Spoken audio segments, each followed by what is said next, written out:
വിശുദ്ധ മർക്കോസ് എഴുതിയ സുവിശേഷം 16-ാം അധ്യായം 14 മുതൽ 18 വരെയുള്ള തിരുവചനങ്ങൾ. പിന്നീട് അവർ 11 പേർ ഭക്ഷണത്തിനിരിക്കുമ്പോൾ അവൻ അവർക്ക് പ്രത്യക്ഷപ്പെട്ടു. ഉയർപ്പിക്കപ്പെട്ടതിന് ശേഷം തന്നെ കണ്ടവരെ വിശ്വസിക്കാത്തത് നിമിത്തം അവരുടെ വിശ്വാസരാഹിത്യത്തെയും ഹൃദയകാഠിന്യത്തെയും അവൻ കുറ്റപ്പെടുത്തി. അവൻ അവരോട് പറഞ്ഞു, നിങ്ങൾ ലോകമെങ്ങും പോയി എല്ലാ സൃഷ്ടികളോടും സുവിശേഷം പ്രസംഗിക്കുവിൻ. വിശ്വസിച്ച് സ്നാനം സ്വീകരിക്കുന്നവൻ രക്ഷിക്കപ്പെടും, വിശ്വസിക്കാത്തവൻ ശിക്ഷിക്കപ്പെടും. വിശ്വസിക്കുന്നവരോടുകൂടി ഈ അടയാളങ്ങൾ ഉണ്ടായിരിക്കും. അവർ എൻ്റെ നാമത്തിൽ പിശാചുക്കളെ ബഹിഷ്കരിക്കും, പുതിയ ഭാഷകൾ സംസാരിക്കും, അവർ സർപ്പങ്ങളെ കയ്യിലെടുക്കും, മാരകമായ എന്ത് കുടിച്ചാലും അത് അവരെ ഉപദ്രവിക്കുകയില്ല. അവർ രോഗികളുടെ മേൽ കൈകൾ വയ്ക്കും, അവർ സുഖം പ്രാപിക്കുകയും ചെയ്യും. മിശിഹായിൽ പ്രിയ സഹോദരി സഹോദരന്മാരെ, ലോകമെമ്പാടും മിഷൻ ഞായർ ആചരിക്കുന്ന ഈ വേളയിൽ സ്വഭാവത്താലെ സഭ പ്രേക്ഷിതയാണ് എന്നുള്ള സത്യം ലോകത്ത് വെളിപ്പെടുത്തേണ്ട ആവശ്യം ഇന്ന് വർദ്ധിച്ചു വരികയാണ്. നമ്മുടെ പ്രേക്ഷിത ദൗത്യത്തെക്കുറിച്ച് ധ്യാനിക്കുവാനും പ്രാർത്ഥിക്കുവാനും അത് പ്രാവർത്തികമാക്കുവാനുമുള്ള ഒരവസരമാണ് ഇത്. വിശ്വാസ പ്രഘോഷണത്തിനായി ധീരമായി രക്തസാക്ഷിത്വം വരിച്ച ആളുകൾ, സഭയുടെ വീരസന്താനങ്ങൾ, ആ പ്രേക്ഷിതരെ അനുസ്മരിക്കുവാനുള്ള ഒരവസരം കൂടിയാണ് ഇത്. ദേവസഹായം പിള്ള മുതൽ സിസ്റ്റർ റാണി മരിയ വരെയുള്ള വ്യക്തിത്വങ്ങളെ ലോകത്തിന് നൽകിയ ഭാരതം വിശ്വാസത്തെ പ്രതി പിച്ചെറിയപ്പെട്ട ഒറീസയിലെ കണ്ടമാലിലെ വിശ്വാസികൾ ഉൾപ്പെടെയുള്ള ആളുകളെ അനുസ്മരിക്കുന്ന ഈ അവസരത്തിൽ നമ്മുടെ ധ്യാനവും പ്രാർത്ഥനയും പ്രവർത്തനങ്ങളും എല്ലാം വിശ്വാസത്തിൻ്റെ അടിസ്ഥാനത്തിൽ ആക്കിയെടുക്കുവാൻ നമ്മോട് ദൈവം ആവശ്യപ്പെടുകയാണ്. ഈശോയുടെ കുരിശിൽ നിന്ന് വീഴുന്ന രക്തം ലക്ഷോപലക്ഷം വിശ്വാസികൾക്ക് ചൈതന്യമായി മാറി. രക്തസാക്ഷികളുടെ രക്തമാണ് ക്രൈസ്തവ വിശ്വാസത്തിൻ്റെ വിത്ത് എന്നുള്ള സത്യം ഭാരത സമൂഹം മനസ്സിലാക്കുവാനുള്ള ഒരവസരം കൂടിയാണ് ഈ മിഷൻ ഞായർ. നമുക്ക് വിശ്വാസത്തിൽ ജന്മം നൽകിയ നമ്മുടെ മാതാപിതാക്കൾ, നമ്മുടെ വൈദികർ, സന്യസ്തർ, വൈദിക മേലധ്യക്ഷന്മാർ, വിശ്വാസ പരിശീലകർ, അവരെല്ലാവരെയും നന്ദിയോടെ അനുസ്മരിക്കേണ്ട ഒരു ദിവസം കൂടിയാണ് ഇന്ന്. കൃതജ്ഞതയോടെ അവരെ ഓർക്കുമ്പോൾ അവരിൽ നിറഞ്ഞു നിന്ന ചൈതന്യം നാം സ്വായത്തമാക്കുകയും നമ്മുടെ ജീവിതത്തെ കൂടുതൽ അർത്ഥപൂർണമാക്കി മാറ്റുകയും ചെയ്യുവാൻ നമുക്ക് കഴിയണം എന്നുള്ളതാണ്. ഇന്നത്തെ സുവിശേഷത്തിൽ നാം വായിച്ചു കേട്ടു, എല്ലാ അധികാരങ്ങളും ദൈവം എനിക്ക് നൽകപ്പെട്ടിരിക്കുന്നു എന്ന് യേശു തമ്പുരാൻ തൻ്റെ ശിഷ്യന്മാരോട്, ഉദ്ധിതനായ തമ്പുരാൻ തൻ്റെ ശിഷ്യന്മാരോട് അരുളിച്ചെയ്യുകയാണ്. എന്താണ് ഈ അധികാരം? സഭ സ്ഥാപിക്കുവാൻ, കൂദാശ അനുഷ്ഠാനങ്ങളിലൂടെ ജനങ്ങളെ വിശുദ്ധീകരിക്കുവാൻ ഉള്ള അധികാരമാണ് അവിടുന്ന് നൽകുന്നത്. രണ്ടാമതായി, പിശാചിൻ്റെ മേലുള്ള അധികാരം, പൈശാചിക ശക്തിയുടെ സംഹാര താണ്ഡവം അഴിച്ചുവിട്ടുകൊണ്ട് സമൂഹത്തിൽ അരാജകത്വം സൃഷ്ടിച്ച ആദ്യ മാതാപിതാക്കളുടെ അനുസരണക്കേട് മുതൽ ഇങ്ങോട്ടുള്ള ചരിത്രത്തിലേക്ക് നാം കടന്നു പോകുമ്പോൾ പൈശാചിക ശക്തിയുടെ പ്രലോഭനങ്ങൾ ഇന്നും സഭയെ, സമൂഹത്തെ വളരെയധികം ബാധിക്കുന്നു എന്നുള്ളതാണ്. അപ്പോൾ അതിൻ്റെ മേലുള്ള അധികാരം തൻ്റെ ശിഷ്യന്മാർക്ക് നൽകുകയാണ് യേശുക്രിസ്തു. മൂന്നാമതായിട്ട് പരിശുദ്ധാത്മാവിനെ നൽകുവാനുള്ള അധികാരം. പരിശുദ്ധാത്മ നൽവരം തൻ്റെ ശിഷ്യന്മാരുടെ മേൽ ചൊരിഞ്ഞു കൊടുക്കുകയാണ് പെന്തിക്കോസ്തി പെരുന്നാളിൽ. ധീരതയില്ലാതെ വിശ്വാസത്തിൽ അടിയുറച്ചു നിൽക്കാതെ നിന്നിരുന്ന ശിഷ്യന്മാർ പെന്തിക്കോസ്തി അനുഭവത്തിലൂടെ കൂടുതൽ ശക്തിയുള്ളവരായി, ചൈതന്യമുള്ളവരായി, പ്രവർത്തനോന്മുഖരായി മാറി എന്ന് കാണുമ്പോൾ ആ ആത്മാവിൻ്റെ ചൈതന്യം ഇന്ന് മറ്റുള്ളവർക്ക് പകർന്നു കൊടുക്കുക എന്നുള്ളതും ഈ മിഷൻ ഞായറിൻ്റെ ഒരു ദൗത്യമാണ്. ഇത് നിറവേറ്റപ്പെടണം എങ്കിൽ നാം യേശുക്രിസ്തു അരുളിച്ചെയ്തു, നിങ്ങൾ ലോകമെങ്ങും പോയി സകല സൃഷ്ടികളോടും എൻ്റെ സുവിശേഷം അറിയിക്കുക. എന്താണ് ഈ സുവിശേഷം? ദൈവം എന്നെ സ്നേഹിക്കുന്നു, ദൈവം നിങ്ങളെ സ്നേഹിക്കുന്നു, ദൈവം നമ്മളെ സ്നേഹിക്കുന്നു, ദൈവം ആരെയും അവഗണിക്കുന്നില്ല, എല്ലാവരെയും പരിഗണിക്കുന്നു എന്നുള്ളതാണ് ഈ സുവിശേഷം. ആരെല്ലാം നമ്മെ ഉപേക്ഷിച്ചാലും ദൈവം നമ്മെ ഉപേക്ഷിക്കുകയില്ല. ഒരമ്മ പാല് കുടിക്കുന്ന കുഞ്ഞിനെ മറന്നാലും ഞാൻ നിന്നെ മറക്കില്ല, നിന്നെ എൻ്റെ ഉള്ളം കൈയിൽ കാത്തു സൂക്ഷിക്കുകയാണ്, കണ്ണിൻ്റെ കൃഷ്ണമണി പോലെ കാത്തു സൂക്ഷിക്കുകയാണ് എന്ന് അരുളിച്ചെയ്ത തമ്പുരാൻ്റെ സാന്നിധ്യം അവർ അനുഭവിച്ചുകൊണ്ട് സുവിശേഷത്തിൽ അടിയുറച്ചു നിൽക്കുവാൻ അവർ പരിശ്രമിക്കുകയാണ്. ഈ സുവിശേഷം യേശുക്രിസ്തുവിനെ അറിയാത്ത, അംഗീകരിക്കാത്ത ആളുകളുടെ ഇടയിൽ അറിയിക്കുവാൻ നമ്മൾ ബാധ്യസ്ഥരാണ്.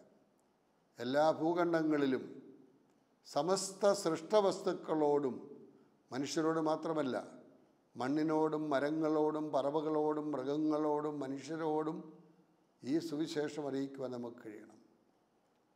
ഈ സുവിശേഷം ഫലപ്രദമായ രീതിയിൽ നടപ്പിലാക്കുവാൻ കഴിയാത്തത് കൊണ്ടാണ് പ്രപഞ്ചത്തിനെതിരെ മനുഷ്യൻ ക്രൂരത കാണിക്കുന്നത്.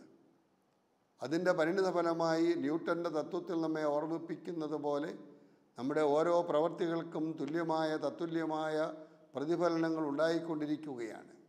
കാലാവസ്ഥയിൽ വരുന്ന മാറ്റങ്ങൾ, താപനില ഉയരുന്നതായ സാഹചര്യങ്ങൾ, സന്തുലിതാവസ്ഥ നിലനിർത്തുവാൻ കഴിയാതെ പ്രപഞ്ചത്തിലെ സൃഷ്ടവസ്തുക്കൾ തമ്മിലുള്ള പോരാട്ടങ്ങൾ, ഇവയൊക്കെ നടന്നുകൊണ്ടിരിക്കുന്ന സാഹചര്യത്തിൽ ഇതിൻ്റെ സന്തുലിതാവസ്ഥ നിലനിർത്തുവാൻ മണ്ണിനെയും മരങ്ങളെയും പറവകളെയും മൃഗങ്ങളെയും മനുഷ്യരെയും ഒക്കെ സ്നേഹിച്ചുകൊണ്ട് ഒരു സ്നേഹ സംസ്കാരത്തിൻ്റെ ഉടമയായി തീരുവാൻ നമുക്ക് കഴിയണം എന്നുള്ളതാണ് ഈ സുവിശേഷം. ഈ സുവിശേഷം അറിയാത്ത ആളുകൾക്ക് അത് എത്തിച്ചു കൊടുക്കുക, അതിനെയാണ് ഇവാഞ്ചലൈസേഷൻ എന്ന് നാം വിളിക്കുന്നത്. സുവിശേഷവൽക്കരണം. അറിയാത്ത ആളുകൾക്ക് അതിരുകളില്ലാതെ, അതിർത്തികളില്ലാതെ ലോകത്തിൻ്റെ എല്ലാ ഭാഗങ്ങളിലും ഈ സുവിശേഷം എത്തിച്ചു കൊടുക്കേണ്ടത് നമ്മുടെ കടമയാണ്. ലോകാവസാനം വരെ എല്ലാ നാളുകളിലും നിങ്ങളോടുകൂടി ഞാൻ ഉണ്ടായിരിക്കും എന്ന് വാക്ക് തന്ന ആ ദൈവത്തിൻ്റെ വാക്കിൽ ആശ്രയിച്ചുകൊണ്ട്, അവനോടുകൂടി ആയിരുന്നു കൊണ്ട്, അവൻ്റെ പ്രതിനിധികളായി പ്രവർത്തിക്കുവാൻ വചനം പ്രഘോഷിക്കുന്നില്ല എങ്കിൽ എനിക്ക് കഷ്ടം എന്ന് പൗലോസപ്പോസ്തലൻ പറഞ്ഞതുപോലെ ആ സവിശേഷം ലോകത്തെമ്പാടും എത്തിക്കുവാൻ നമ്മൾ പരിശ്രമിക്കണം എന്നുള്ളതാണ്. രണ്ടാമതായിട്ട്, ഈ അറിയിക്കപ്പെട്ട സുവിശേഷത്തിന് ഒരു തുടർച്ച പരിശീലനം ആവശ്യമാണ്. ഒരു ഓൺഗോയിങ് ഫോർമേഷൻ ഫോർ ഇവാഞ്ചലൈസേഷൻ. നമ്മളൊരു കാലത്ത് കേട്ട് കഴിഞ്ഞു എന്നുള്ളത് കൊണ്ട് മാത്രമല്ല, അതിൻ്റെ തുടർ പരിശീലനം കാലഘട്ടത്തിൻ്റെ സൂചനകളിലൂടെ എന്താണ് ദൈവം ആവശ്യപ്പെടുന്നതെന്ന് ദൈവവചനത്തിന് അധിഷ്ഠിതമായി ജനത്തിന് വ്യാഖ്യാനിച്ചു കൊടുക്കുവാൻ കഴിയുന്ന, അവരെ ഉജ്ജീവിപ്പിക്കുവാൻ കഴിയുന്ന ഒരു സുവിശേഷവൽക്കരണമാണ് ഈ ഓൺഗോയിങ് ഇവാഞ്ചലൈസേഷൻ എന്ന് പറയുന്നത്. അപ്പോൾ ഒരു കാലത്ത് സുവിശേഷം അറിയിച്ച ആളുകളെ അതിൽ കൂടുതൽ ഊർജ്ജസ്വലരാക്കി മാറ്റുവാൻ നമുക്ക് കഴിയണം എന്നുള്ളതാണ്.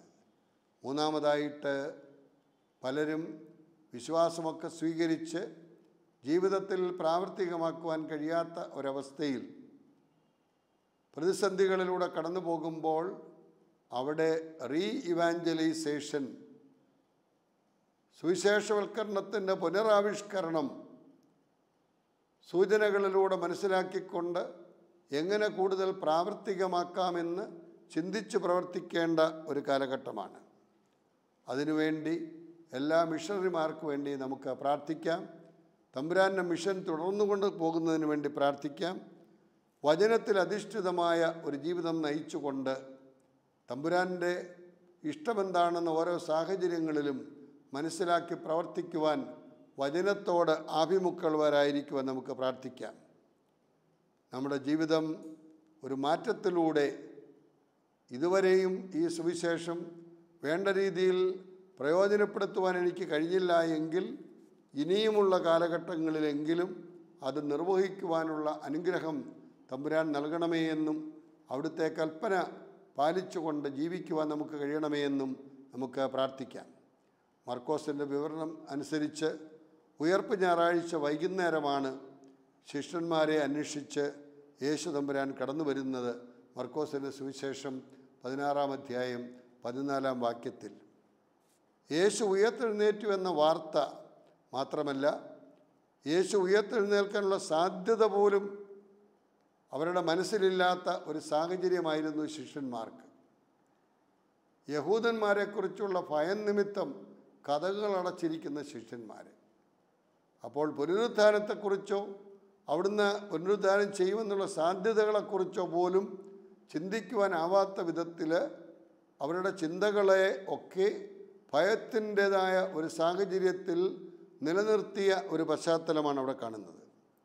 ഉദ്ധിതനായ യേശുവിനെ നേരിട്ട് കാണുവാൻ അവസരം ലഭിക്കുന്നതിന് മുമ്പേ ഉദ്ധിതനെ കണ്ട ആളുകൾ വന്ന് ആ അനുഭവം പറയുമ്പോൾ ആ സാക്ഷ്യം അവർ സ്വീകരിക്കുവാൻ സാധ്യതയില്ല. കാരണം അത്രത്തോളം ഭയം അവരെ ബാധിച്ചിരിക്കുകയാണ്. നേരിട്ട് കാണാതെ മറ്റുള്ളവരുടെ അഭിപ്രായങ്ങളെ അംഗീകരിക്കുവാൻ അവർ തയ്യാറല്ല. ഭാവിയിൽ യേശുവിൻ്റെ ഉത്ഥാനത്തിൽ വിശ്വസിക്കാതിരിക്കുന്നവരെയെല്ലാം മുന്നിൽ കണ്ടുകൊണ്ടാകാം ഇവർക്ക് ഓരോരുത്തർക്കും അവിടുന്ന് ദർശനം കൊടുത്ത് അവരെ ശുദ്ധീകരിച്ച് ശക്തീകരിച്ച് പരിശുദ്ധാത്മ നൽവരം നൽകിക്കൊണ്ട് ഈ സുവിശേഷം പ്രഘോഷിക്കുവാൻ നിയോഗിക്കുന്നത്. വിശ്വാസരഹിതരും കഠിനഹൃദയരുമാണെന്ന് യേശു ശിഷ്യന്മാരെ കുറ്റപ്പെടുത്തുന്നു. അവരെ അഭിസംബോധന ചെയ്യുമ്പോൾ അവിടുന്ന് പറയുകയാണ്, നിങ്ങൾ മന്ദീഭാവ സ്വഭാവമുള്ളവരാണ്, കഠിനഹൃദയമുള്ളവരാണ്. എങ്കിലും അവരെ അവിടുന്ന് എഴുതി തള്ളുന്നില്ല.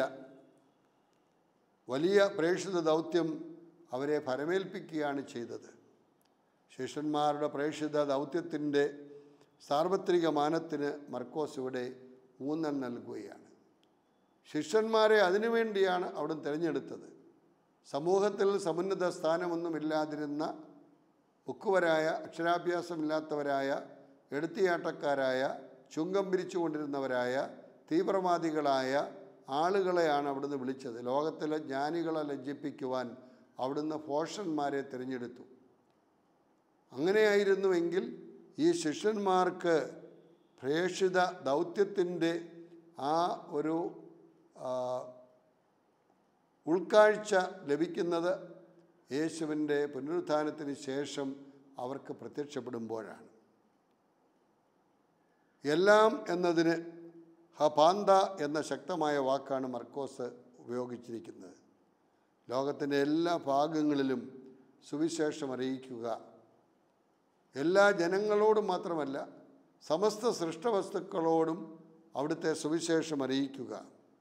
എന്നിട്ട് അറിയിച്ചു കഴിയുമ്പോൾ 16-ാം അധ്യായത്തിൻ്റെ 16-ാം വാക്യത്തിൽ വിശ്വസിക്കുന്നവർക്ക് ജ്ഞാനസ്നാനം നൽകുക. നമുക്കറിയാം, ജ്ഞാനസ്നാനത്തിലൂടെയാണ് ഒരു വ്യക്തി ദൈവത്തിൻ്റെ മകനായി മകളായിട്ട് മാറുന്നത്, സഭയുടെ അംഗമായി തീരുന്നത്. വിശ്വാസവും ജ്ഞാനസ്നാനവും തമ്മിലുള്ള ബന്ധത്തെ ഇവിടെ നിന്ന് സൂചിപ്പിക്കുകയാണ്. അവരുടെ വിശ്വാസം വർദ്ധിപ്പിച്ചിട്ട് അവർ സ്നാനം സ്വീകരിക്കുവാൻ തയ്യാറായി മുൻപോട്ട് വരികയാണ്. വിശ്വസിക്കുന്നവൻ്റെ ഒരു അടയാളമാണ് അവൻ സ്വീകരിക്കുന്ന മാമോദീസ, ജ്ഞാനസ്നാനം എന്ന് പറയുന്നത്. വിശ്വസിക്കുന്നവർ അതിസ്വാഭാവികമായ കർമ്മങ്ങൾ നിർവഹിക്കുന്നതിന് പ്രാപ്തരാകും. പരിശുദ്ധാത്മ നൽവരം വന്നു കഴിഞ്ഞപ്പോൾ അവർക്കുണ്ടായിരുന്ന ആ ധൈര്യവും പ്രവർത്തന ശൈലിയുമൊക്കെ കാണുമ്പോൾ മാനുഷികമായ ഒരു തിരഞ്ഞെടുപ്പല്ല, ദൈവീകമായ ആത്മാവിൻ്റെ പ്രവർത്തനമാണ് അവരിലൂടെ ഈ മിഷനിൽ നടക്കുന്നത് എന്ന് ഓർമ്മിപ്പിക്കുകയാണ്. വിശുദ്ധ ഗ്രന്ഥത്തിൻ്റെ വിവരണപ്രകാരം പ്രഘോഷണത്തിൻ്റെ ആധികാരികതയാണ് അടയാളങ്ങളിലൂടെ സൂചിപ്പിക്കുന്നത്. പഴയ നിയമത്തിൽ അവിടുന്ന് പല അത്ഭുതങ്ങളും പ്രവർത്തിക്കുമ്പോൾ അതിൻ്റെ ആധികാരികത അവിടുത്തെ പ്രബോധനങ്ങളെ കൂടുതൽ ശക്തിപ്പെടുത്തുവാനുള്ള അവസരമായിട്ട് അതിനെ കാണുകയാണ്. യേശുവിൻ്റെ നാമത്തിൽ പിശാചുക്കളെ പുറത്താക്കുകയും രോഗികളെ സുഖപ്പെടുത്തുകയും ചെയ്യുക എന്നുള്ളതാണ് പുതിയ നിയമത്തിൽ യേശു കൊടുക്കുന്ന ദൗത്യം. ശ്ലീഹന്മാരുടെ പിൻഗാമികൾ ഈ പ്രവർത്തികൾ തുടരേണ്ടവരാണെന്ന് നടപടി പുസ്തകത്തിൻ്റെ 5-ാം അധ്യായം 16-ാം വാക്യം നമ്മെ ഓർമ്മിപ്പിക്കുന്നു. ശിഷ്യന്മാരുടെ ഭാഷാവരത്തെക്കുറിച്ച് സുവിശേഷത്തിലുള്ള ഏക പരാമർശം ഇവിടെയാണ് നാം കാണുന്നത്. പാമ്പുകളിൽ നിന്നുള്ള സംരക്ഷണ അവർക്ക് ലഭിക്കും, ഉറപ്പ് നൽകുകയാണ്. ശിഷ്യന്മാർക്കുള്ള ഈ സവിശേഷ സിദ്ധികൾ എത്ര നാളുണ്ടായിരിക്കുമെന്ന് യേശു പറയുന്നില്ല. പഴയ നിയമത്തിലെ അത്ഭുത പ്രവർത്തനങ്ങൾ ചുരുങ്ങിയ കാലഘട്ടത്തിലേ നൽകിയിട്ടുള്ളൂ. പുറപ്പാട് പുസ്തകം 7-ാം അധ്യായം 14-ാം വാക്യത്തിലും 1 രാജാക്കന്മാരുടെ പുസ്തകം 17-ാം അധ്യായം 2 രാജാക്കന്മാർ 10-ാം അധ്യായത്തിലുമൊക്കെ അതുതന്നെയാണ് ശിഷ്യരും പ്രതീക്ഷിക്കേണ്ടതെന്ന് യേശു തമ്പുരാൻ സൂചന കൊടുക്കുകയാണ്. 1 കൊരിന്ത്യർ 13-ാം അധ്യായം 8-ാം വാക്യത്തിൽ. വിവിധ ജീവികളിൽ നിന്നും വിഷദ്രാവകങ്ങളിൽ നിന്നുമുള്ള സംരക്ഷണം തൻ്റെ മക്കൾക്ക് അവിടുന്ന് നൽകുമെന്നുള്ള സൂചനയും നൽകുന്നുണ്ട്. പാമ്പ് കടിച്ചാലും വിഷമുള്ളിൽ ചെന്നാലും നിങ്ങൾക്കൊന്നും സംഭവിക്കുകയില്ല എന്നൊക്കെ പറയുമ്പോൾ താൻ തിരഞ്ഞെടുത്ത് അഭിഷേകം ചെയ്ത ആളുകൾക്ക് ഇങ്ങനെയുള്ള പ്രതിസന്ധികളെ അഭിമുഖീകരിക്കുവാനുള്ള ശക്തി ലഭിക്കും എന്നുള്ള സൂചനയാണ് അവിടുന്ന് നൽകുന്നത്. സുവിശേഷത്തിൻ്റെ ശക്തി വ്യക്തമാക്കുവാൻ അത്ഭുതങ്ങൾ ദൈവം അനുവദിക്കാറുണ്ട്. സഭയുടെ ആരംഭത്തിൽ ഈ അടയാളങ്ങൾ ആവശ്യമായിരുന്നു. പുതുതായി ഉടലെടുത്ത വിശ്വാസത്തിന് അതിനെ വളർത്തുക ഇവരുടെ കടമയായിരുന്നു. ഫലം പുറപ്പെടുവിക്കുവാനും പിന്തുണ ആവശ്യമായിരുന്നു. അത്ഭുതങ്ങൾ പ്രവർത്തിക്കുന്നതിനുള്ള കഴിവ് ചിലപ്പോഴൊക്കെ ആന്തരിക വിശുദ്ധിയുടെ അടയാളമാണെങ്കിലും ആന്തരിക വിളി എപ്പോഴും അത്ഭുതം നൽകണമെന്നില്ല എന്നുള്ള സൂചന മഹാനായ ഗ്രിഗറി നമ്മെ ഓർമ്മിപ്പിക്കുന്നു. വിശ്വാസത്തോട് നിസ്സംഗത പുലർത്തുവാൻ പാടില്ല. ഭൗമികമായും ആധ്യാത്മികമായും എല്ലാ ദാരിദ്ര്യവും ദൈവസ്നേഹത്തെ തള്ളിപ്പറയുന്നതിൻ്റെ പരിണിത ഫലമാണെന്നുള്ളത് നാം മനസ്സിലാക്കണം. ലോകത്തിൻ്റെ അതിരുകളെ സാമൂഹിക നെറ്റ്വർക്കുകൾ ഇല്ലാതാക്കുന്നു, അകലം ഇല്ലാതാക്കുന്നു, വ്യത്യാസങ്ങൾ ഇല്ലാതാക്കുന്നു. എന്നാൽ മീഡിയകളിലൂടെ ഇന്ന് ലോകത്തിന് കൈവരുന്നതായ മനുഷ്യരിൽ നിന്നുള്ള അകൽച്ച വർദ്ധിച്ചു വരുമ്പോൾ കൂടുതൽ സഭയെയും സമൂഹത്തെയും ഒക്കെ താറടിക്കുന്ന പ്രവണതകൾ വരുമ്പോൾ അത് നമ്മുടെ മിഷൻ പ്രവർത്തനങ്ങളെ കൂടുതൽ ബാധിക്കുന്നു എന്നുകൂടി നാം മനസ്സിലാക്കണം. ഇതിൻ്റെ പശ്ചാത്തലത്തിലാണ് പരിശുദ്ധ പിതാവ് ഫ്രാൻസിസ് മാർപ്പാപ്പ ഈ വർഷത്തെ മിഷൻ ഞായറോടനുബന്ധിച്ച് യുവജന സിനഡ് നടത്തിയിരിക്കുന്നത്. ഇന്നിപ്പോൾ അത് റോമിൽ നടന്നുകൊണ്ടിരിക്കുകയാണല്ലോ. നമുക്ക് യുവജനങ്ങളോടൊപ്പം എല്ലാവർക്കും സുവിശേഷം എത്തിച്ചു കൊടുക്കാം എന്നാണ് പരിശുദ്ധ പിതാവ് പറയുന്നത്. അപ്പോൾ യുവജനങ്ങളോടൊപ്പം എല്ലാവർക്കും സുവിശേഷം എത്തിച്ചു കൊടുക്കുക, ക്രിസ്തുവിൽ നിന്ന് നാം സ്വീകരിച്ച, ദാനമായി സ്വീകരിച്ച ഈ അനുഗ്രഹം മറ്റുള്ളവർക്ക് ദാനമായി ഔദാര്യമായി നൽകുവാൻ നമുക്ക് കഴിയണം എന്നുള്ളതാണ്.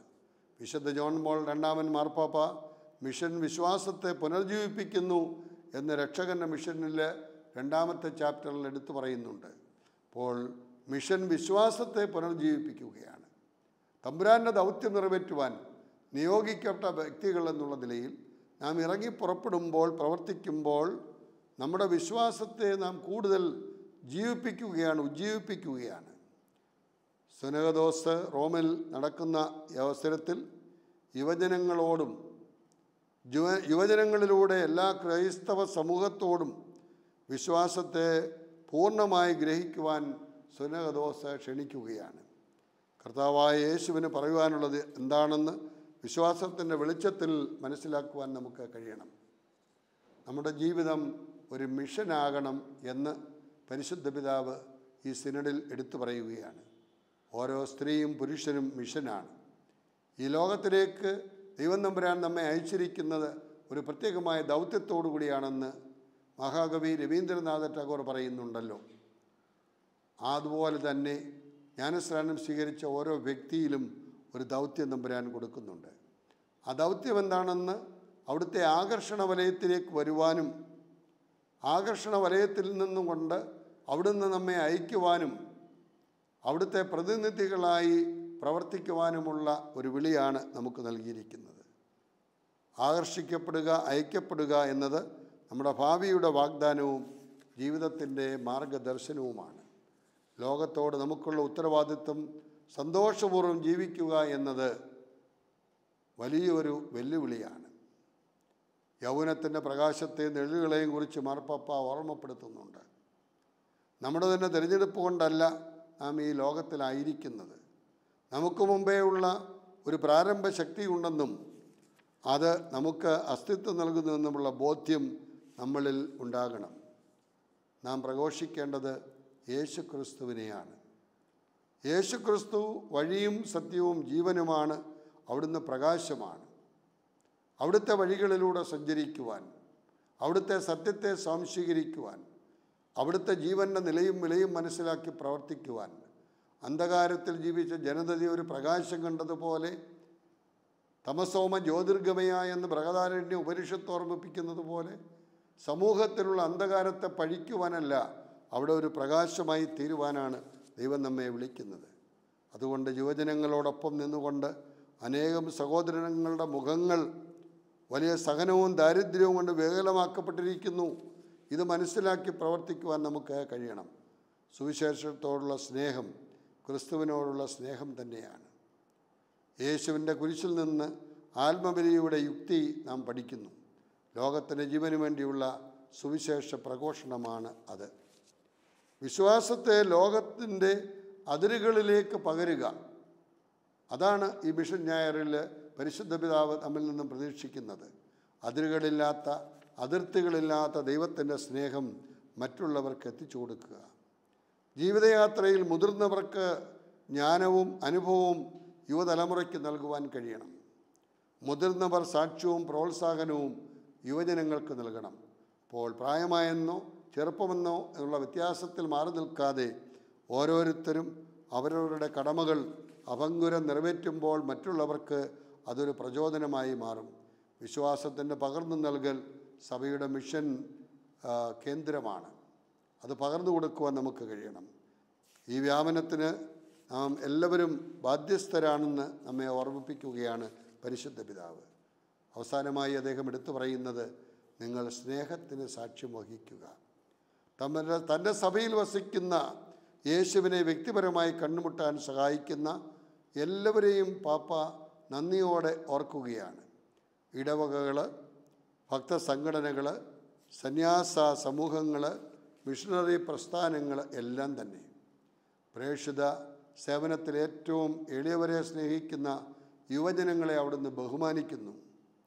ഇപ്രകാരമുള്ള ജനങ്ങൾ മനുഷ്യ മഹത്വത്തെ വളർത്തുകയാണ്. ക്രിസ്ത്യാനിയായിരിക്കുന്നുള്ള സന്തോഷത്തിന് അവർ സാക്ഷ്യം വഹിക്കുകയാണ്. പൊന്തിഫിക്കൽ മിഷൻ സൊസൈറ്റികൾ യുവഹൃദയങ്ങളിൽ നിന്നാണ് ജനിച്ചിട്ടുള്ളത്. സത്യമറിയുവാൻ ദാഹിക്കുന്ന എല്ലാവരും മാനുഷികവും സാംസ്കാരികവുമായ വളർച്ചയ്ക്കായി പൊന്തിഫിക്കൽ മിഷൻ സൊസൈറ്റി പ്രവർത്തിക്കുന്നു.